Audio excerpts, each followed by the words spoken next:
Too many thoughts on my mind, I can't sleep at night, so I just keep writing. I don't need no help, I don't need opinions, so don't waste my time then.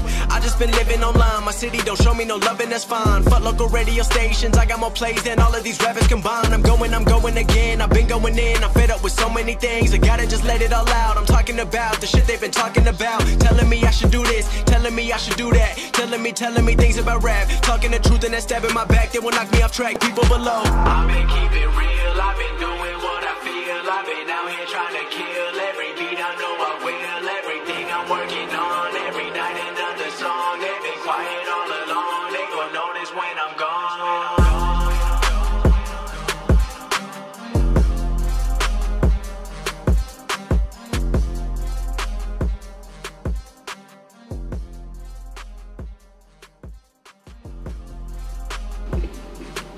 Welcome to another episode of No False Finish.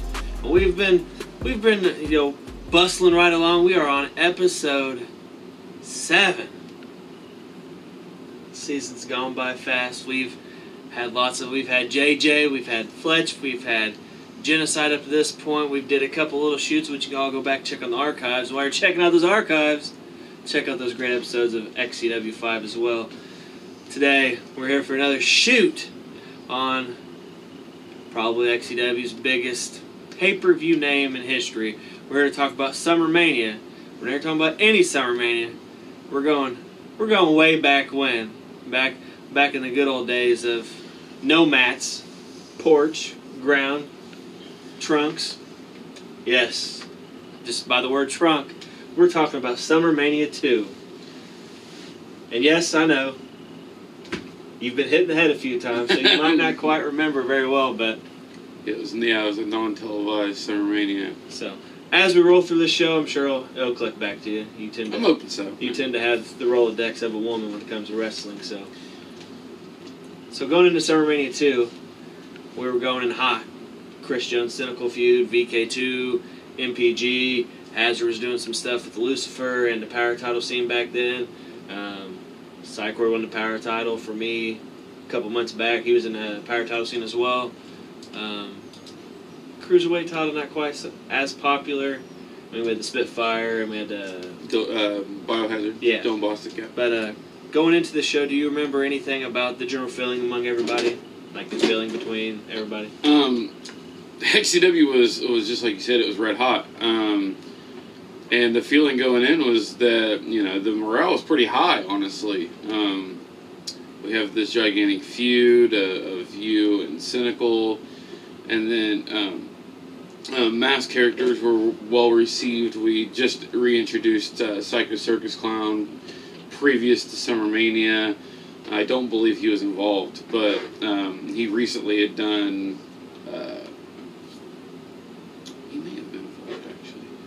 But he was working with a little bit with Hazard at the time. Yeah. He did the NAW spot and so forth. So even the masked characters were red hot. Eternal Darkness, Lucifer was in the power title scene. Psycho Circus Clown had a pretty prominent spot. We had Blade, Vapor, and Chris Jones of MPG running rampant. We just destroyed Kurt Acid a couple of shows before that. Things were red hot. Things were looking up, and we had talks of new people coming in at the time. So it was a good time. Well, to start off this show, we had Psycho Circus Clown against a Lucifer. Okay. Lucifer won this. Do you remember why we had a Lucifer going over against Psycho Circus Clown? Well, at the time, Psycho Circus Clown was playing more of a, how should we say this sensitively, a special character. He was retarded. Yeah. So he was playing, this special role, and so we were trying to do this happy innocence character that everybody could get behind and love. He was free-willed, happy to be there type character. So he didn't necessarily need the win, especially on a big show like this. However, we knew what we had in Lucifer, and we knew where we were going with Lucifer. And with Hazard, in the power title spot. The ultimate plan was to have them eventually work together, and by doing so, we wanted the power title involved. We thought Hazard and Lucifer could be a big draw. They were working together a little bit already, and so the obvious choice here would be to put Lucifer over, going into a feud where he would eventually get mowed down by Hazard in a car. Yeah. So, all right, next up on the card, we had, before it was famous, we had brother versus brother. We had DTC versus Zero, and no pun intended to the Zero stomps, but Zero came out walking on top. Why put Zero against DTC at this point in their careers? Well, Zero hadn't actually debuted on XWTV at the time. We didn't see him later debut until October of that year. But he debuted at SummerMania that year to go against DTC because they were so used to each other. The only other person at that point in time that Zero knew in XCW was myself. Yeah. And I was in a more prominent role than DTC was. DTC was coming off of a title loss against you at Greed. Yeah. Was kind of lost in the shuffle because we were trying to keep the VK2 MPG alive, and that was you and Cynical, and we knew that was the plan going forward. So, and it was kind of a rehash of your guys' feud from earlier in the year for the power title. So, with that being said, we're like, hey, Zero needs somebody that we know can protect him, knows his style, knows about him. So it was just an easy fit to put his brother, the two brothers together and have them work. Although the match wasn't technically looked at as, a meeting, and we later did a storyline where they found out they were brothers and they'd never met before. That kind of came to fruition later years in 2005, I believe, towards the end of 2005. This was just a way to kind of jumpstart Zero as an XCW superstar. And he kind of jump-started from those stomps there. Alright, starting off the mid-card, we had Azrael the Demon Knight against Ratitude. What the fuck was this? So, this is interesting, actually. It doesn't sound good on paper, but this is interesting. Yeah, you're right. This is interesting. Azrael the Demon Knight, growing up, wanted to be in the Army. He wanted to be a serviceman. And so he wanted to be in the Army, he wanted to do that, and for whatever reason, they told him that was not a possibility. I don't know if it was some kind of, physical something, like he couldn't pass the physical or whatever. But ultimately, Azrael didn't get to go. Well, Azrael was, whether he once submitted or not, stupid jealous of MILF Hunter, who was Ratitude's best friend. And I seen all this come to, ahead, and I seen that, that Curtis Azrael, in real life knew, before XCW, knew Clarence Ratitude and Brandon MILF Hunter prior to XCW. And there was some heat. These guys did not like each other at all. And so, stupid me, I called the shot to have these guys do it. Shoot is never a good thing in wrestling, but for some reason I thought if I paired these two together, they could either work through the match and hash it out, or it's going to be a bloodbath. So, yeah. Alright. MPG and VK2 had a big, prominent spot going into SummerMania. A couple storylines that kind of didn't work together. Like, at some point, they were supposed to be a six-man tag, and we were supposed to do a double turn. I don't know if you remember. Chris Jones was supposed to join VK2, DTC was going to join MPG, and we never got to do some of that stuff. A lot of people don't understand certain storylines and stuff, don't get to hash out, but I think that not working out probably led us to some of the good storylines that we have today. And on top of VK2 versus MPG, We're cutting to a short commercial break, and we'll be right back.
Eternal darkness, all with a tornado DDT of some sort. Bobby Black, what do you think about that? What? That's pretty devastating. Oh god, I smell superplex to the ground. Never mind. Oh no, what's he gonna do? So I'm out.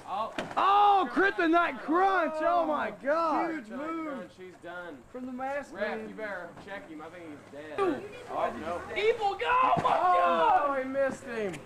But he hit him in. Ring the bell! Ring the bell! Back to SummerMania 2. Thankfully, after Azrael, the Demon Knight, and Ratitude, and a match I'm just glad I don't have etched in my memory. Next up is probably one of the matches I think is probably one of the biggest forgotten gems in XCW. I've been a big supporter for this match on many of the Men of Honors. I've been the one to mention a few times. We had a triple threat match for the XCW Power title between I remember this. Eternal Darkness, Hazard, and Psycor, with Eternal Darkness defeating future Hall of Famers Hazard and Psycor to win his first XCW Power Championship. Personally, I think it's a great match. Why did we have Ed win over the future Hall of Famers, Hazard and Psychor?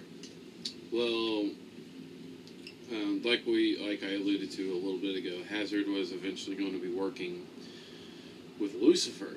Yeah. And Lucifer and Eternal Darkness we knew were kind of going to work together a little bit. So with that being said, we were like, do you have to look at that situation? What makes more sense? Lucifer chasing after Hazard, or Hazard chasing after Lucifer? And Hazard was still technically the XW Tag Team Champion at the time. Yeah. And they kind of had NPG or Blackout Inc. guys in and out. We had, Stingray for a little bit. We had Lil Pimp for a little bit. We had Wet Dream. They kind of did the Freebird rule, or whoever was there defended the tag title.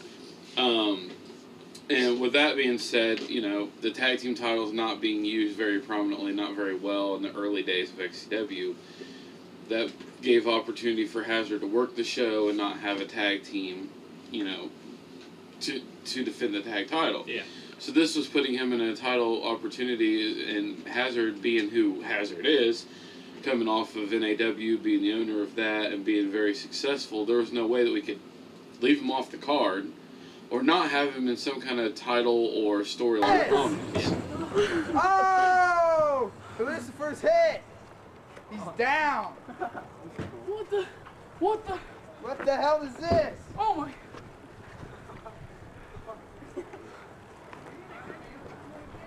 What the hell is this? What are you doing? Hazard. Hazard. Oh my God. Uh-oh. This is bad news for Lucifer. Oh! I know, come on, Hazard. Down. I know. You guys had your problems last week, but come on. You hit him with a car. Hit him with the car, who cares? That's for losing my match last week.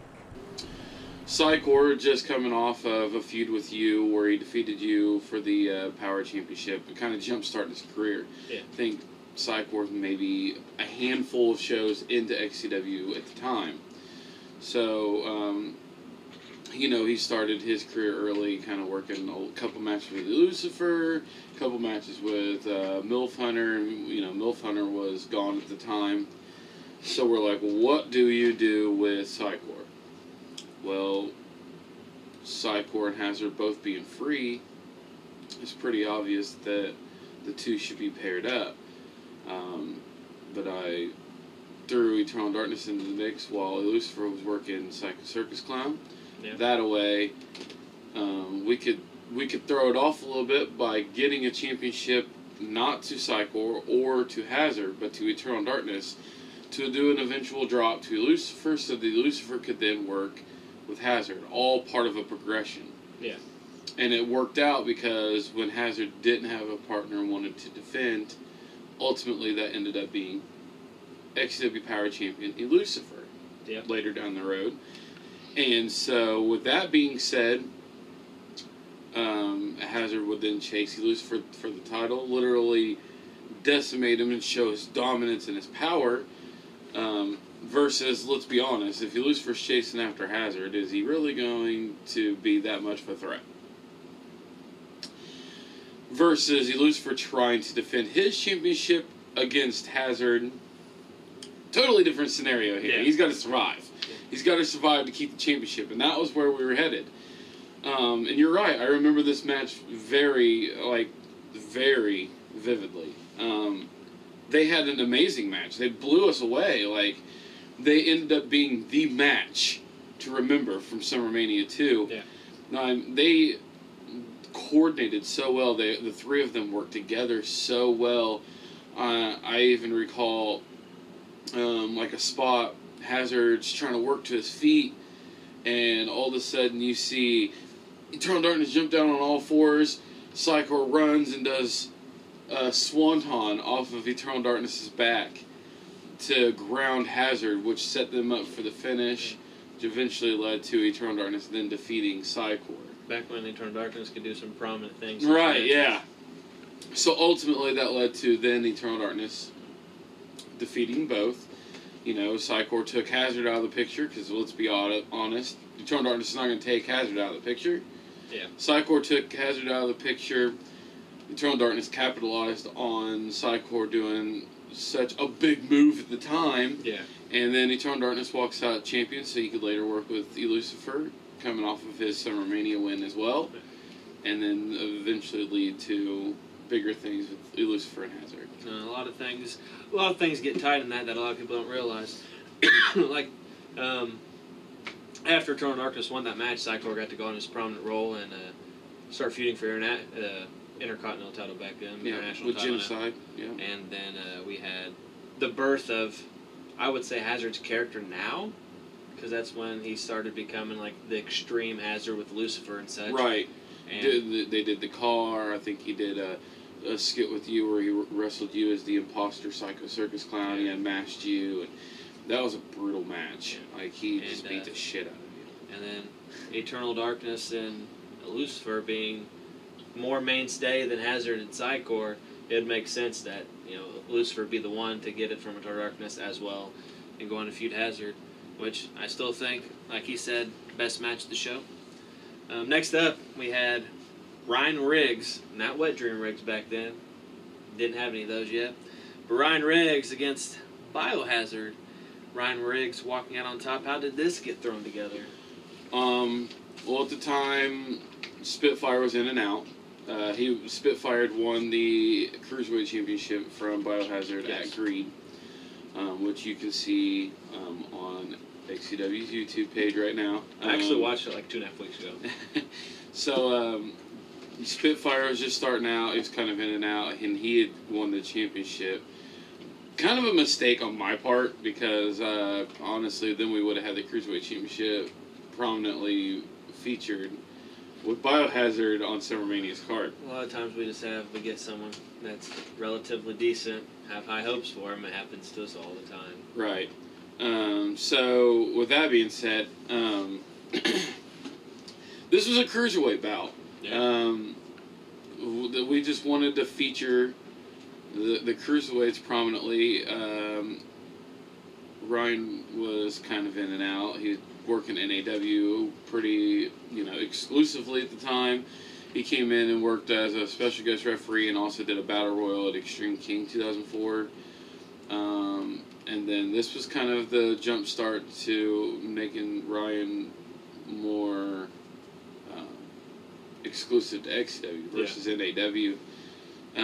And by doing so, we tried desperately for the first 3 years of XCW to make the Cruiserweight Championship relevant. Because past Season 1, it lost everything. We had guys like Nitro Boy, Enrique Lowe, and Brendan Stickle, and DTC, and Nick Klaus in the first season, and the title bouncing constantly. Yeah. And then we went into the second season where we had just Nick Klaus. DTC moved into a heavyweight role.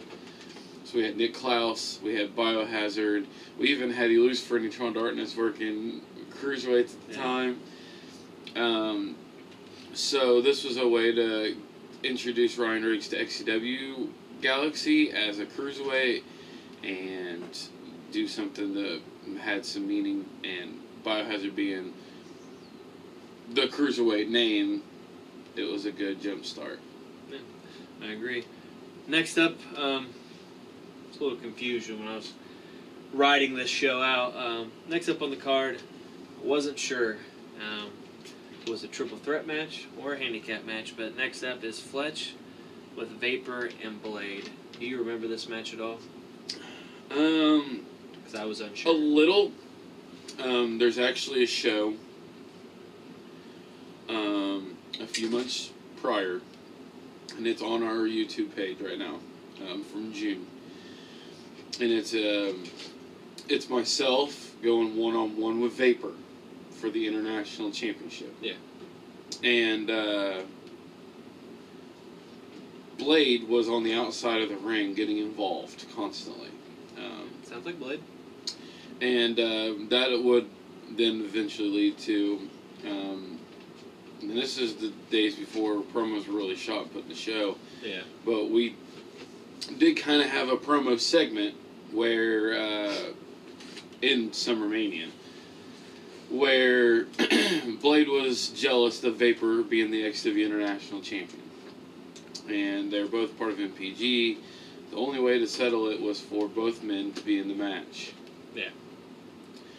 So, it was a handicap style. They were both defending as the Intercontinental Champion against me.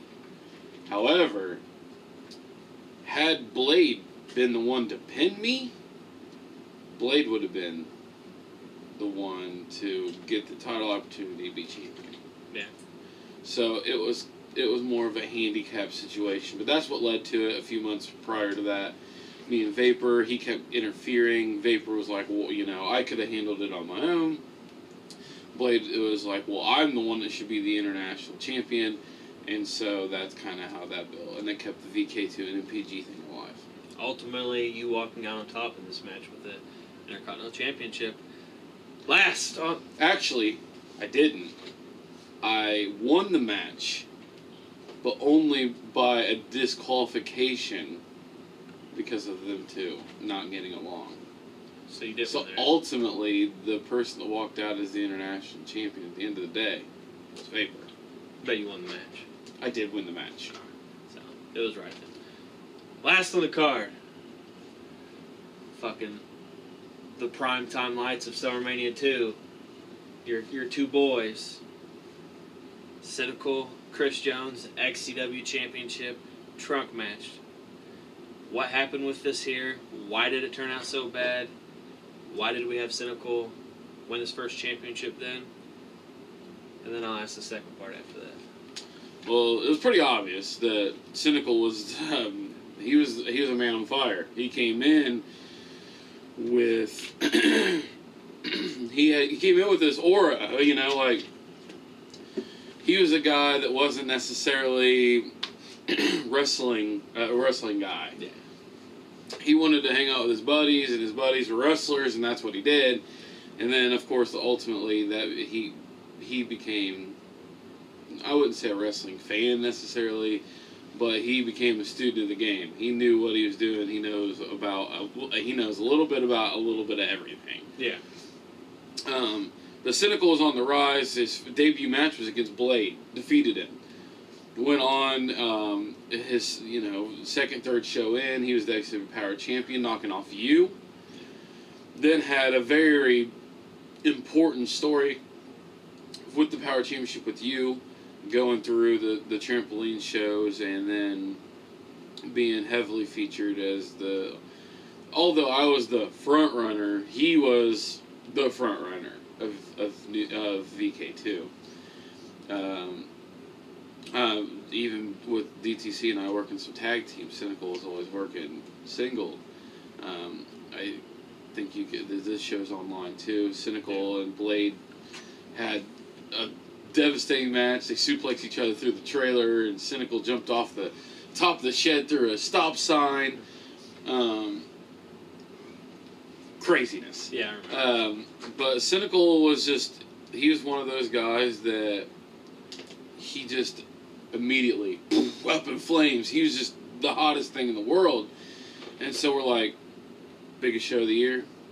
He has an opportunity. You're hot too.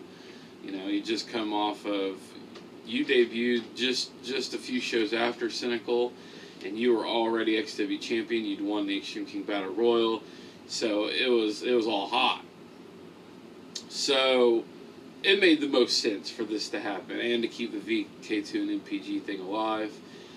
And on the other half of that, you guys had worked great at the beginning of the year, and for whatever reason, and you could probably help me refresh this because you lived a lot of this, but the match just ended up being a turd in a punch bowl. It just totally sucked.